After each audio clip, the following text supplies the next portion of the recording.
Forge of the Nebula. From the ashes of a star, we build the future. Chapter 1. The Legacy of Earth. Year 2100.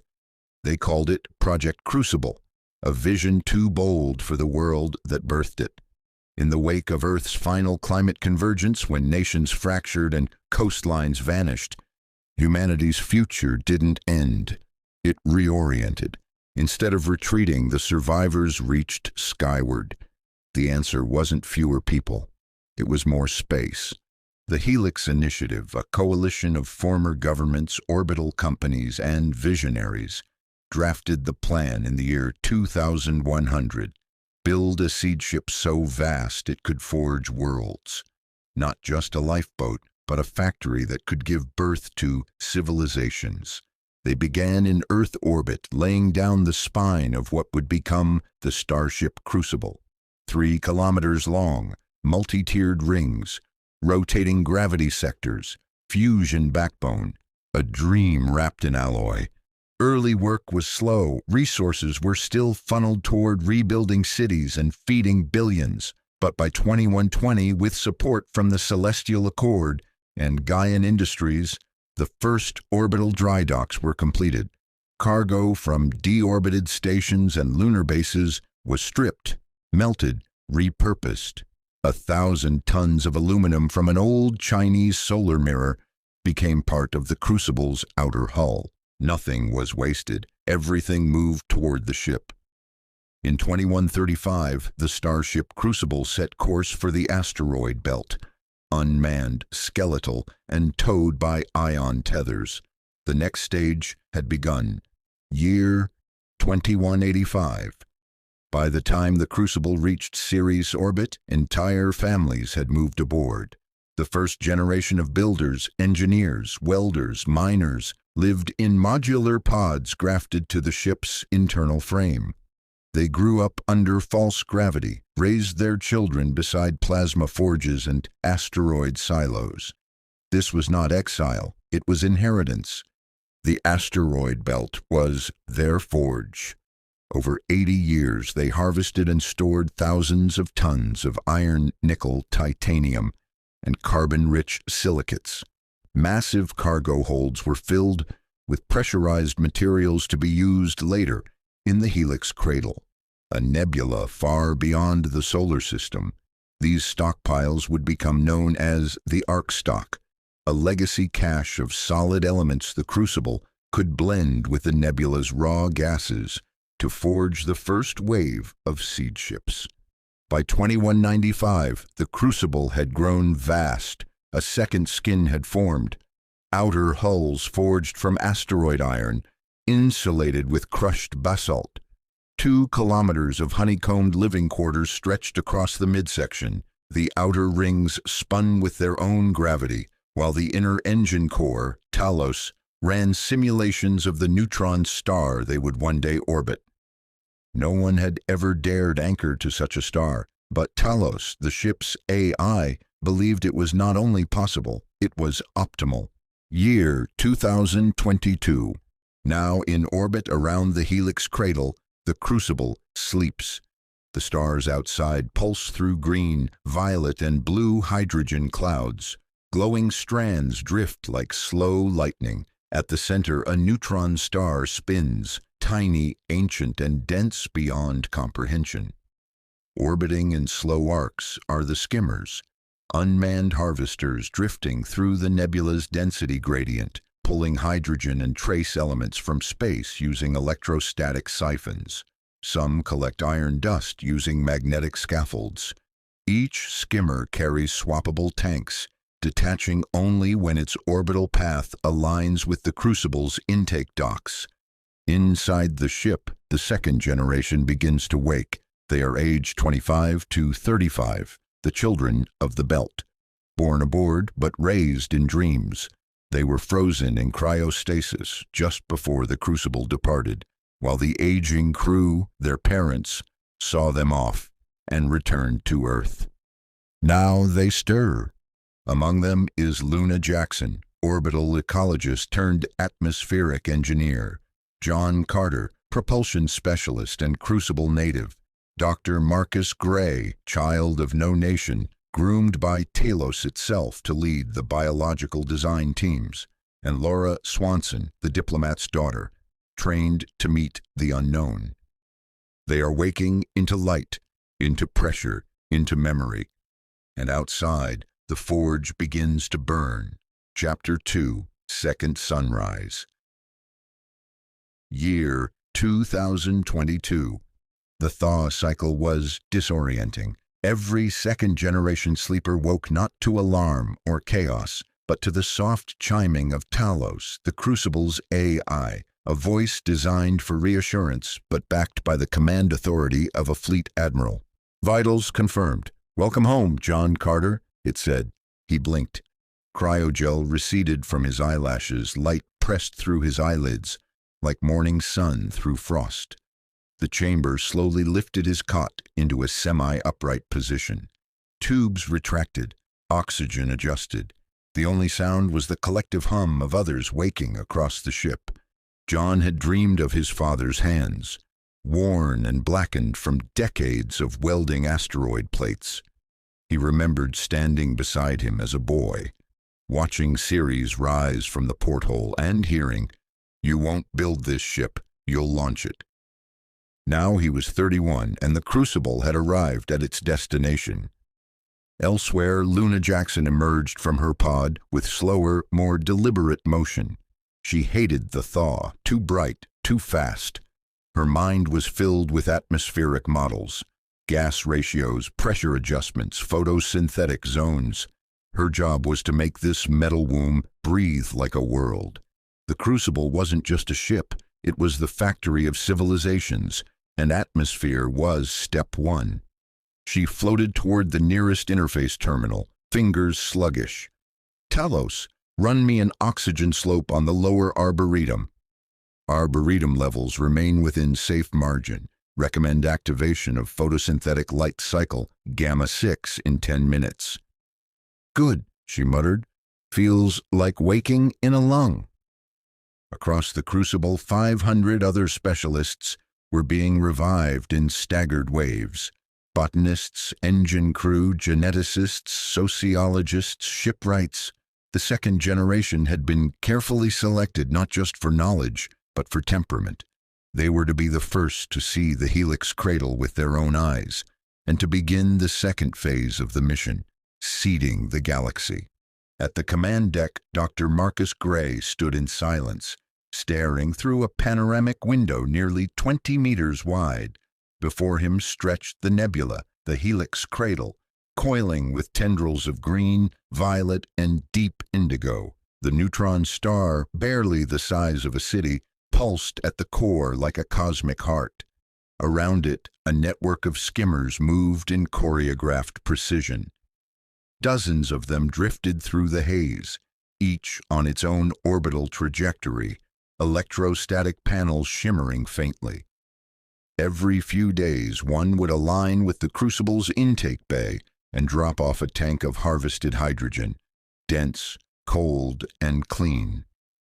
Behind him, Talos materialized on the overhead holo display, a shifting geometric construct of light and motion. "Welcome back, Dr. Gray," it said. "Would you like to review skimmer telemetry or begin cellular biosphere simulation?" "Later," Marcus replied, his voice hoarse. "Just let me look."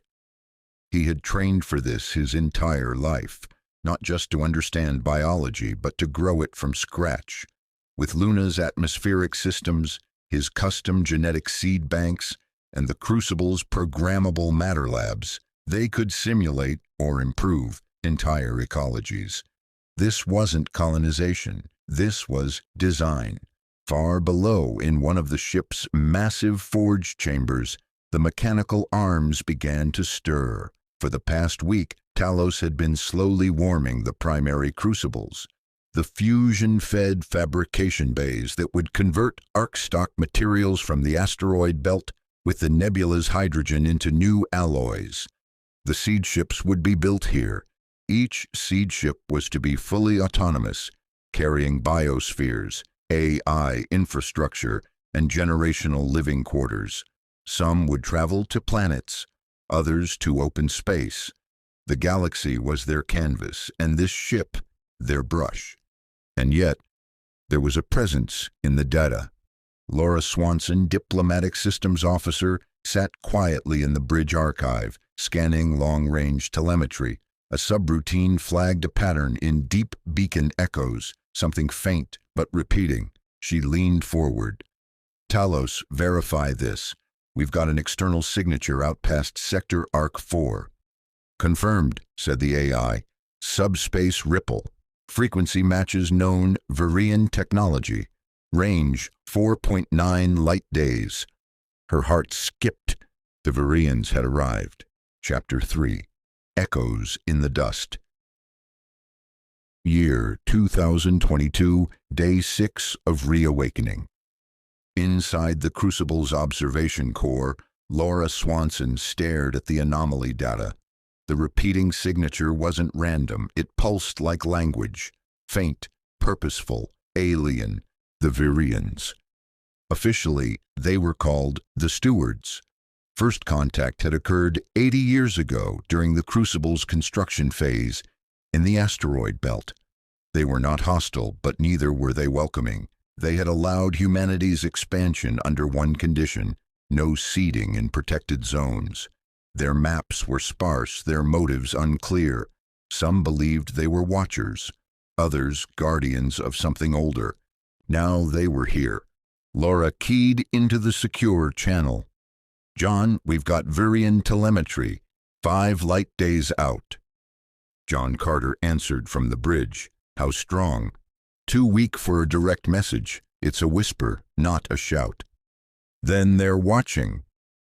In the fabrication chamber, the Crucible's interior glowed with kinetic activity.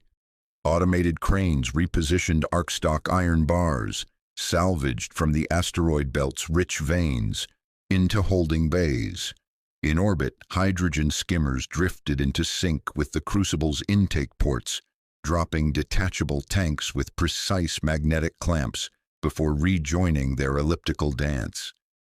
Each skimmer operated independently. Their collection method was elegantly simple. As they glided through the nebula's haze, they ionized local hydrogen with electrostatic fields and stored it in frozen, compressed tanks. 100 meters of orbital drift every cycle ensured new harvest zones with minimal cross-contamination. This was sustainability on a cosmic scale. Down at the forge's helm, Luna Jackson and Dr. Gray reviewed the fabrication pathways. "We've got enough iron composite and hydrogen plasma to fabricate the base hulls for the first 2 seed ships," Luna said. Marcus nodded. "Atmospheric payloads are ready. Once we stabilize their biospheres, we can begin genome activation." Luna added, "And we've confirmed organomatter catalysis works with the nebula's particulate dust. It's rich in silicates and trace carbonates. It's not just hydrogen out there, it's a builder's playground." The Crucible wasn't just building ships, it was preparing life.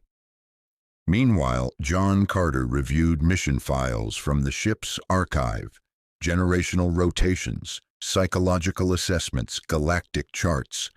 But his thoughts were anchored to the distant signal. He walked to the central core, where the bridge spiraled out into a transparent ring surrounding the ship's upper hull.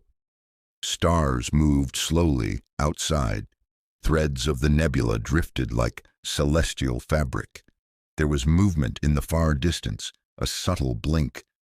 Talos appeared beside him as a floating sphere of light. "Talos, run all current data on the Virian contact."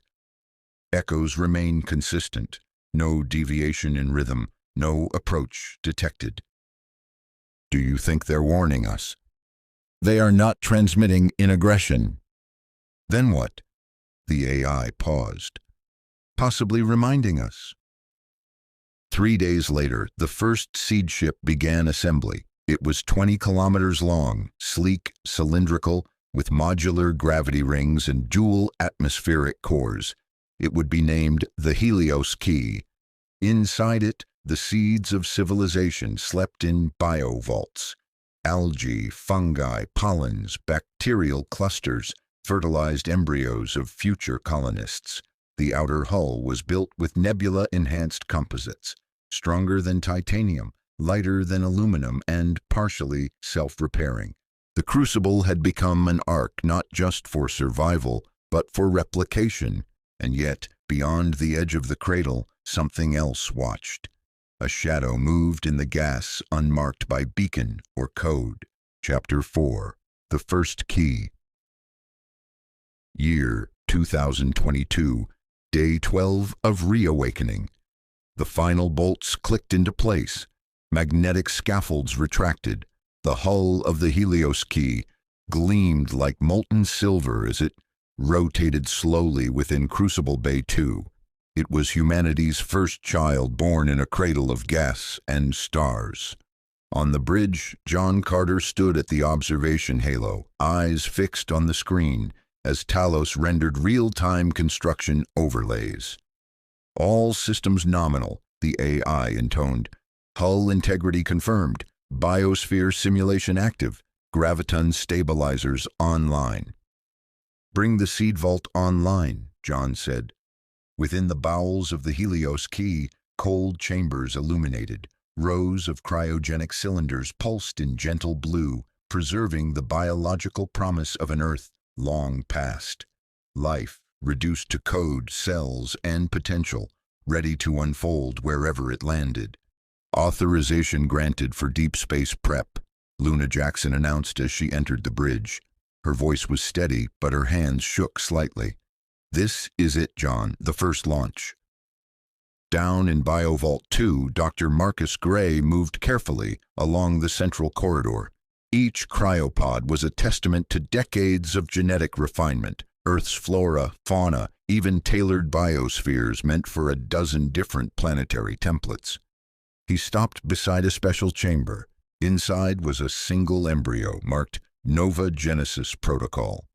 It was a synthetic blend, human genome base, augmented with engineered resilience to radiation, extreme temperatures, and long-duration adaptation.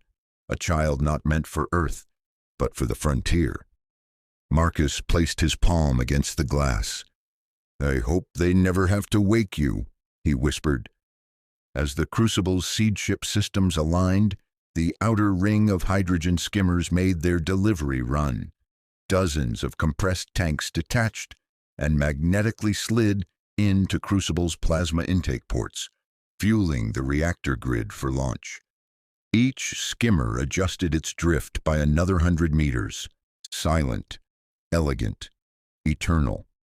In another part of orbit, a denser cluster of skimmers, iron collectors, hovered near a stream of ferret-rich dust. The mag-field resonators pulsed, drawing particulate iron into collection cores like cosmic vacuum cleaners. Talos adjusted the drag coefficients in real time to balance the ring. Everything was on schedule until the pulse arrived. It came as a gravitational hiccup.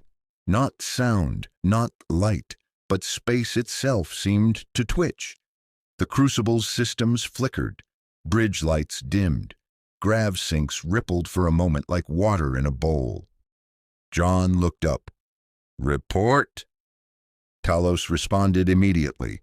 "Localized gravity wave detected. Direction unknown. Estimated origin 4.3 light minutes out. Source not natural." Laura appeared moments later, eyes wide. "That wasn't Virian." "No," said Talos. "This signal does not match Virian patterns, nor any known celestial event." John exhaled slowly. "So something else is out there." In the shadowed fabric of the helix cradle, beyond the nearest gas veil, a vessel moved. Triangular in shape, silent in propulsion, wrapped in non-reflective material. It had no transponder, no signal, but it was watching and waiting. Chapter 5. Contact Shadows. Year 2022, Day 13 of Reawakening. The Crucible was built for silence. Not the silence of deep space, but the silence of precision, of machines humming, of humans focused, of generations carrying the weight of purpose. But now that silence felt heavier. The unknown ship had been there for 13 hours. It hadn't moved. It hadn't answered hails. It hadn't transmitted anything. Talos ran orbital simulations. Trajectory indicates passive observation. Vessel remains locked at the periphery of the nebula. Laura Swanson folded her arms. Still no heat signature. Minimal thermal bleed. Could be deliberate shielding. John Carter paced the bridge's inner ring. That thing didn't drift into the cradle by chance. It's waiting for something. Luna Jackson pulled up a projection. What if it's another Varian ship? Stealth model. Something we weren't supposed to see. Dr. Gray shook his head. The gravity signature was different, heavier, more compressed. In the forge control chamber, Marcus Gray stared at the new composite samples being printed using a mix of nebula dust and pre-stocked asteroid metals. These test panels were stronger than anything they'd produced before, but his mind kept drifting to the anomaly. Begin stress calibration, he said absently to the machine. Behind him, Luna entered. I know that look, she said. It's your something's wrong face. He didn't look up. That ship, it's not just watching, it's recording. Recording what? Us. Everything we're doing. I think it's studying the way we're building the seed ships. You think they want our tech? He finally turned. Or our intent. In the Crucible's communication array, Laura isolated an irregular signal pattern buried in the background radiation. It was faint, layered under the noise, like something meant to be missed. She enhanced the waveform, rotated the data cube, then froze. A tripla pulsa, pause, triple pulse, long tone, a code. She activated the emergency bridge channel. I found something, low frequency, probably buried in the nebula background for days. John appeared on screen. Could it be Varian? I don't think so. It's too elegant. This isn't a warning, it's a question. What kind of question? Laura zoomed in on the repeating signal. The translated text was brief. Seed, purpose, rights. John stared at it, silent. Then, Talos, log a diplomatic classification. This could be first contact. Hours later, the Crucible's senior team stood in the council chamber, a circular room beneath the command deck, lined with mission plaques and screens showing every module in orbit. John looked at the team. We've entered a negotiation we didn't expect. Someone wants to know why we're seeding the stars, and if we have the right to. Marcus added, they waited until we launched the first seed ship. Now they want answers. Luna tapped her fingers on the table. So do we send one? John replied, we send something better. He turned to Talos. Prepare the second seed ship as a diplomatic envoy. No biosphere, just a message. In the void beyond, the dark triangular ship continued to hover, unreadable, silent. But within the Crucible, the forge began to shape a new kind of vessel, not a weapon, not a colony, a voice. Chapter 6, The Envoy. Year 2022, Day 14 of Reawakening. The Crucible's internal rhythm had changed. Gone were the routine cycles of shipbuilding and resource routing. Now every conversation, every line of code, every hover drone path was focused on a single task, crafting the envoy, a vessel not of conquest nor colonization, but of meaning. Laura Swanson stood at the forge interface, holographic displays circling her like satellites. She'd never designed a ship without a living payload before. No cryopods, no oxygen gardens, no shielded gene vaults, just language. Inside the central bay, The Envoy was being grown from a composite alloy of nebula-borne carbon strands and asteroid-harvested titanium mesh. It shimmered with a natural iridescence, part armor, part sculpture. "I want it to look intentional," she told the Forge team, "like it wasn't just built, but meant to be seen." Talos pulsed in response. "Form denotes meaning. Geometry can translate before words." Deep inside the Crucible, Marcus Gray helped finalize the diplomatic core, a crystalline memory lattice containing Earth's entire planetary archive, culture, biology, history, philosophy, compressed into layered entanglement code. The message would unfold based on how the receiver approached it. The outermost layer was a visual pulse, a symbol projected as a frequency, a tree growing in orbit, its roots in stardust, its branches reaching toward distant worlds. Beneath that, video, math, music, human faces, languages, dreams. The innermost core contained a message from John Carter himself. "To those who watch the stars as we do, we are children of one sun, reaching beyond it. We do not come to claim, we come to continue. Life should not be confined to one world. If you too believe that, then know us as kin." The Envoy was launched in silence. Its form was small, just under 100 meters long, sleek and gliding like a feathered arrow, powered by ionic threading and boosted with gravitic slingshots from the Crucible's positioning thrusters. It sailed forward toward the observing vessel. As it drifted through the nebula veil, the blue-purple-green dust shimmered across its hull, like a living aurora. Then it stopped, exactly 50 kilometers from the dark triangle, waiting.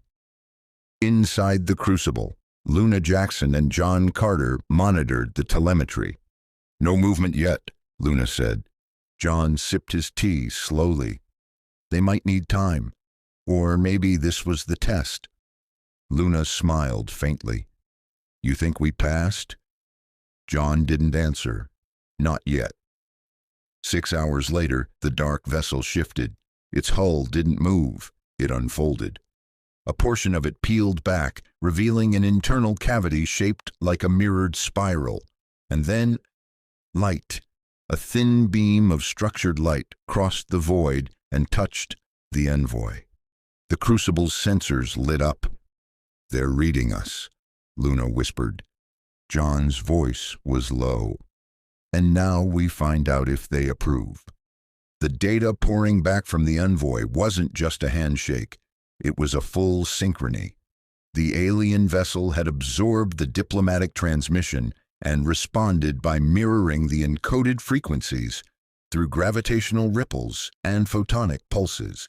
Inside the Crucible's main observatory, the crew watched in awe as the alien ship began to transform. Segments of its hull reconfigured like puzzle pieces shifting in zero gravity. A mirrored spiral rotated slowly, and within it, symbols emerged. Glowing glyphs written in shifting wavelengths of ultraviolet and infrared light, beyond human vision but perfectly readable by the Crucible's sensors. Talos interpreted the central glyph. "Seed not all fields. Some are sown, some are thorns." "It's a map," Marcus said, "or a boundary." They were being shown where they could go, and where they couldn't. Hours later, after the data stabilized, John Carter recorded the day's final log. "Contact confirmed. They've acknowledged us, warned us, but they did not stop us. We proceed with caution. The Crucible's next purpose is clear. We are not just builders, we are planters of civilizations. And this nebula is where the garden begins." Chapter 7. First Response. Year 2022, Day 15 of Reawakening. The beam of light from the alien vessel touched the Envoy like a whisper across galaxies. But it wasn't light as humans knew it. Inside the Crucible's sensor bay, the readouts streamed data in non-linear patterns. colors that didn't exist, harmonic frequencies too subtle for the human ear. Even Talos hesitated. "Decoding in progress," the AI said calmly, but with a latency that betrayed its limits. Luna leaned over the console. "It's not language, it's interaction. They're not responding to the message. They're activating it." Marcus's face lit up as he observed the fractal patterns blooming across the Envoy's crystal memory core. "They're unfolding it in the correct order," he said, "layer by layer, just like we designed it." 2 hours later, a return signal arrived. It was not audio, not video. It was pressure, gravity waves, microbursts timed in a repeating rhythm. Laura traced the pulses into geometric forms. "They're using gravitational fields to shape meaning," she whispered. "It's like Braille for space-time." John Carter stood silent, arms crossed, as the symbols resolved into something that could be understood. Talos translated the final sequence. "Your roots are young, your branches grow, the stars are older than you know. You may go, but not all doors are yours to open." It wasn't a denial, it wasn't a threat. It was permission with boundaries. "They're telling us we can seed the galaxy," John said, "but there are regions that are already claimed." "Or dangerous," Luna added. "Or sacred," Marcus whispered. Laura looked back at the screen, then at the seed ship bay. "Do we build fewer ships?" "No," John replied. "We build wiser ones."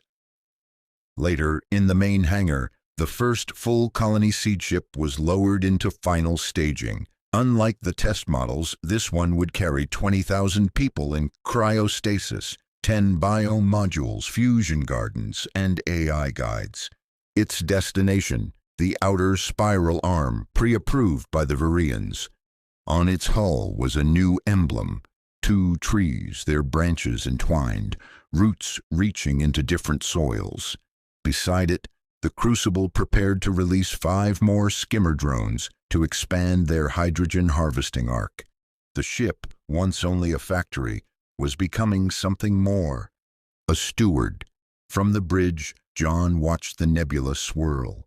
Green, violet, and blue, alive with creation. He tapped a final command into TALOS. Log. Humanity has spoken to the stars, and the stars spoke back. Chapter 8. Expansion Protocol. Year 2022. Day 30 of Reawakening. Location: Starship Crucible, Helix Cradle Nebula orbit. The first seed ship, Aurora 1, detached from the Crucible's lower cradle with a soft magnetic thrum, its engines lit in a slow golden burn, more ceremonial than functional at this distance, drifting toward its assigned vector beyond the nebula's rim. 20,000 lives lay asleep inside. Talos, guiding from the Command AI network, tracked its trajectory with reverence. Trajectory locked.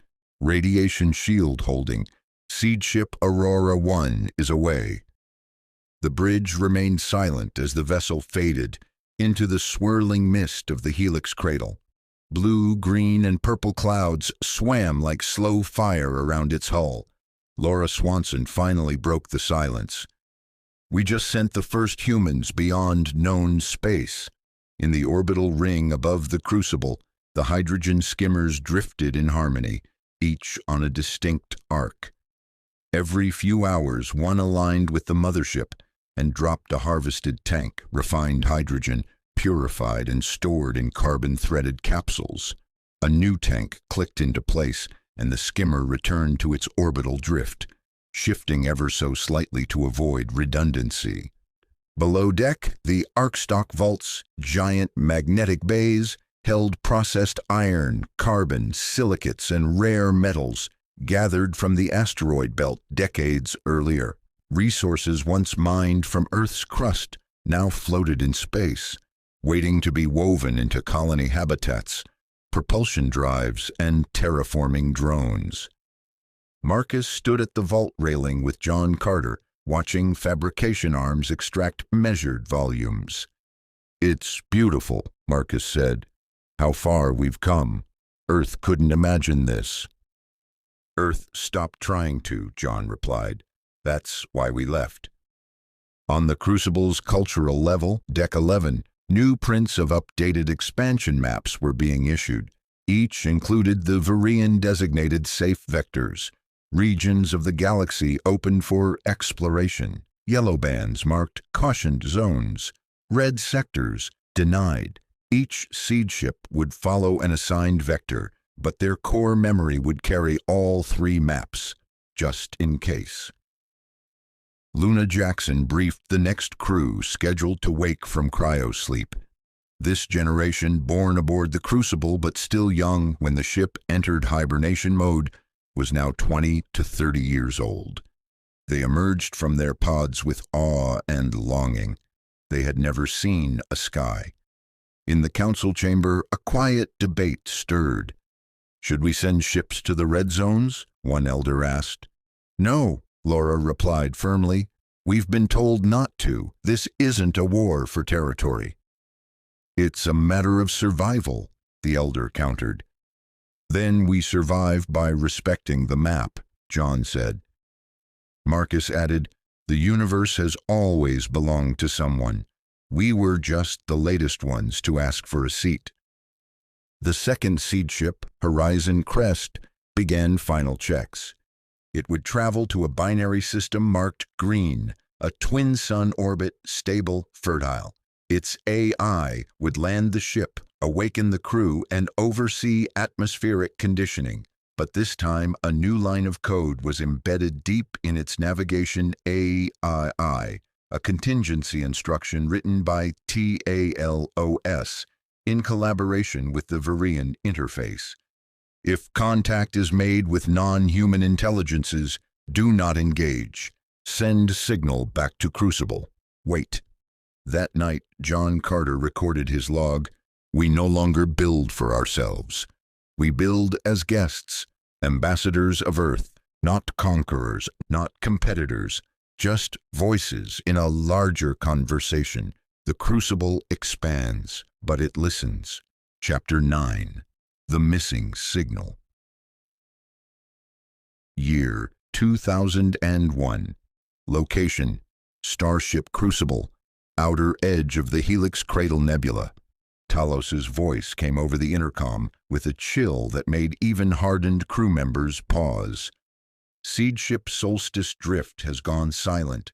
Last known trajectory placed it approaching Sector Theta 9, classified as cautioned." The room stilled. Sector Theta 9 was yellow on the map, not red, not denied, but not green either. Marcus stood immediately.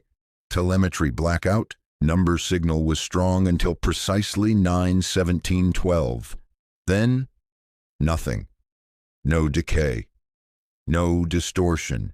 Just absence. On the central display, the 3D vector map blinked. The Solstice Drift icon turned gray. "It's gone," Luna whispered. Back on Earth, the Earth-based Oversight Council, EBOC, was less restrained. In a secure quantum link meeting, the transmission crackled with frustration. "You allowed it to enter a Virian-designated zone without a fail-safe?" "We were told yellow was permissible," Laura said calmly. "Permissible is not safe," came the sharp reply. "Nothing in this quadrant is." The tension between Earth and the Crucible had been growing. Earth wanted expansion, wanted planets, resources, a future, but Earth hadn't seen the alien vessel. Earth hadn't felt the presence of something vastly older and utterly indifferent to negotiation. In the Crucible's command atrium, John paced. "We don't know what happened. It could be a collision, malfunction, cosmic interference." "Or it crossed a line," Luna added. Marcus brought up the final telemetry, clean, ordinary, routine, until it wasn't. No warning, no distress signal, just void. Then we don't push further, John said, not without clarity. But pressure was mounting, not just from Earth, but internally. Among the younger crew, those born aboard the Crucible, some questioned why they should obey ancient alien glyphs. We made it this far, one crew member said during a council meeting. Maybe the Varians are just testing us. Maybe fear is the test we fail. Meanwhile, Talos ran simulations. If another ship were to enter a yellow zone, chances of disappearance, 57%. Chances of hostile encounter, 22%. Chances of safe contact, less than 1%. But the question remained, what was the cause? No debris, no echoes, no distress burst, not even gravitational disruption, just a gap in space as if the solstice drift had been edited out of reality. That evening, John addressed the full ship. We've lost one of our own, but we will not gamble with the lives of thousands. We are pioneers, not pawns. And though we carry the flame of humanity, we are not entitled to every shadow we see. The stars are ancient. We must be patient. The next day, Ebok sent an encrypted override suggestion. Recommend ignoring Varian designations. Our readings show no threats. Humanity must expand without restriction. The Crucible did not respond, but Talos archived the request under a new internal folder. Label: Earth Drift. Chapter 10. The Forbidden Launch. Year 2001. Location: Starship Crucible, Deep Orbit, Helix Cradle Nebula. In the quiet belly of the Crucible, a seed ship hummed. It was not on the launch schedule. Its assigned crew were unaware. Its command override signature had been falsified. And standing beside the ready thrusters, helmet under his arm, was Elias Strain, third-generation Crucible-born, systems engineer, and now dissenter. Elias had grown up watching stars pass through reinforced glass like fireflies behind prison bars. He respected John Carter, but not his caution. He admired Luna Jackson, but not her reverence for alien warnings. He believed humanity wasn't meant to wait for permission. The Crucible had been built to build worlds, not orbit relics and obey maps drawn in alien glyphs. Yellow doesn't mean no, Elias whispered. It means not yet. And he had no more time to wait. In the command bridge, Talos's voice interrupted routine diagnostics. Unauthorized systems activation detected. Seed Ship 9X, designated Morrow's Spear, is preparing launch sequence. Alarms rang through the central decks. Where? John snapped. Hangar Bay 12, Marcus said.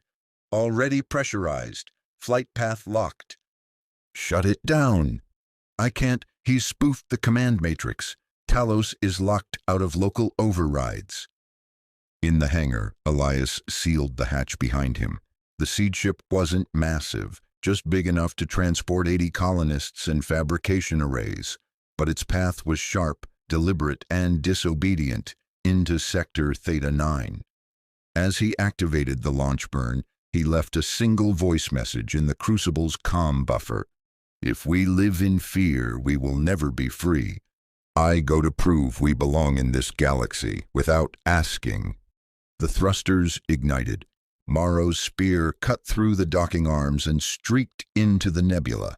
By the time the Crucible's internal railguns aligned, it was already gone. The council chamber was silent. No one spoke. Laura Swanson finally broke it. We have to assume he's dead, like the solstice drift. But Luna wasn't so sure. Or we'll finally learn what really happened in Theta 9. Marcus looked to John. What do we do if the Varians respond? John Carter's eyes stayed on the black view of space. We don't move, we don't answer. We watch, we listen, and we pray we're not about to wake something older than war. Hours passed. Then Talos's voice, low and flat. Gravitational ripples detected. Origin, Theta 9. Pattern, not natural, not virion, unknown. John narrowed his eyes. Unknown? Talos paused. For the first time since we arrived, we are no longer alone in this nebula. Chapter 11, The Ancient Motion. Year 2001. Location, Starship Crucible, orbiting Helix Cradle Nebula. The Crucible's main view field dimmed automatically as a radiation surge rolled in, subtle but distinct. Not from a star, not from a flare, it pulsed with rhythm. It's a pattern, Luna murmured, watching the spectral data form spirals across the interface. A heartbeat, said Marcus Gray. But from what? Talos refined the scan. Source is located at coordinates corresponding to Theta 9. Radius, 86 astronomical units. Mass, indeterminate. The crew stared at the projection. Something was moving in the nebula. Deep within the roiling clouds of hydrogen and dust, an object began to emerge. It wasn't metallic and it didn't glow like Virion craft. It pulsed, like tectonic plates made of starlight grinding slowly across invisible rails. It was almost biological but not alive. That's no ship, John whispered. That's a structure. The Crucible's AI displayed the silhouette as it came into focus. Jagged monoliths extending like ribs around a hollow center. Orbital debris scattered as it rose, silent and slow like an old god waking from mineral sleep. That thing was built before the nebula formed, Luna said. It's older than our sun. Talos ran legacy cross-checks against ancient signal codes. Designation matched. Entry fragment from Virion Codex 5. Translated title, The Watcher Beneath the Dust. A silence fell over the deck. Marcus leaned in. You're saying the Virions knew this was here? No, Talos said. They feared it was. Meanwhile, Morrow's Spear, the rogue seed ship, drifted closer. Its pilot, Elias Strain, had cut engines to go silent. His crew of 6, all volunteers, stared at the unfolding colossus with a mix of awe and regret. We're not alone, someone whispered. We never were, Elias replied. Back on the Crucible, John Carter addressed the council. We've spent a century building and we thought we'd finally arrived. But what if this isn't the beginning of our expansion? What if we're now inside someone else's memory? No one responded. Outside the ship, nebula winds stirred once more. And the Watcher turned. Not with thrusters, not with will. Just gravity, shifting, subtle as a breath. And the Crucible moved. Chapter 12. Echoes of the First Fire. Year 2001. Location, Starship Crucible, Helix Cradle Nebula, Theta 9 Sector. The Crucible drifted, not by thrust, by gravity, gentle, inescapable, a ripple that nudged it off course by less than a kilometer, yet enough to trigger alarms. We're being drawn in, Luna Jackson said, her eyes wide as spatial telemetry updated. Not by force, by invitation. Inside the observation dome, John Carter watched the Watcher, beneath the dust, shift its formation.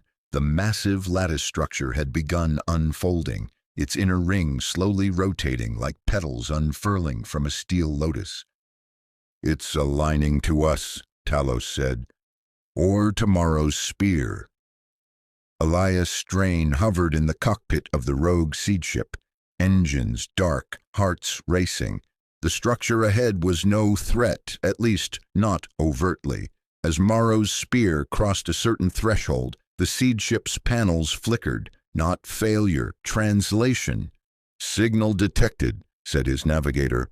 Old, repeating, one word, looping. Elias leaned in. The word was remnant. Back aboard the Crucible, Marcus Gray overlaid the signal trace with the Virian Codex. The glyph matched something from an ancient Virian warning.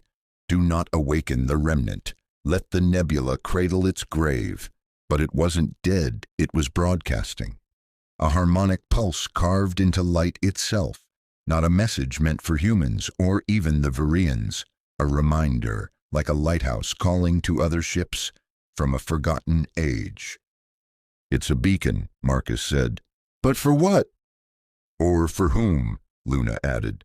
The Crucible's council gathered in full session. Elders, second-gen captains, engineers, and cultural stewards. John Carter stood at the center of the circular chamber.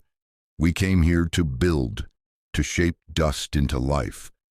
But something was already shaping it. We need to decide if we observe or engage. The vote was split. Half feared awakening something ancient and hostile. Half feared missing the opportunity of 1,000 lifetimes. And Elias had already cast the first stone. Later, in solitude, Luna stood before the Crucible's central archive, running the signal again. She didn't translate it as code. She listened. In its frequency was a tone, a low vibration like a whisper underwater. And she heard it, not with her ears, but with her body. It wasn't a warning, it was a question, and it was waiting for an answer. Chapter 13. Seeds of a New Flame. Year 2001. Location: Starship Crucible, Council Chamber. The chamber's floor vibrated gently, not from engines, but from the low-frequency resonance still humming through the Crucible's outer hull. The Watcher's signal had become background radiation. Steady, patient, undeniable. John Carter's voice cut through the stillness. This is not a decision of fear. It is a question of purpose. Are we builders only of ships and cities, or of understanding? The vote was unanimous this time. Contact must be made. The Crucible deployed a message probe, an autonomous relay crafted for long-range diplomacy. Wrapped in electromagnetic shielding and layered with symbol-based Virian lexicon, it drifted toward the remnant with a singular function: to reply. Inside, it carried a pulse. Not a word, a response tone, harmonized from the seed ship's first human cry at birth, the pulse of a newborn's heart, a gesture of peace, of life. The Watcher's ring paused its slow rotation, then turned again. But this time, faster. Far from the Crucible, Morrow's spear recorded the response first. A gravitational wave, light like a tickle, sweeping through local space. And within that ripple emerged new shapes. From the remnant's inner ring came objects, dozens, smooth, oval, seed-like. They weren't weapons. They were vessels, unmarked, untouched, dormant. They're not Virian, Elias whispered. They're not anything we've seen. Talos confirmed. These pods are older than known alien architecture, possibly first civilization artifacts. Function unknown. Purpose open. Back on the Crucible, Luna stood beside Dr. Marcus Gray at the outer observation array, watching the pods drift toward open space. Each one pulsed faintly, like they were breathing. They're giving us seeds, Luna said, but not of matter, of history, of memory. Marcus nodded, placing a hand on the glass.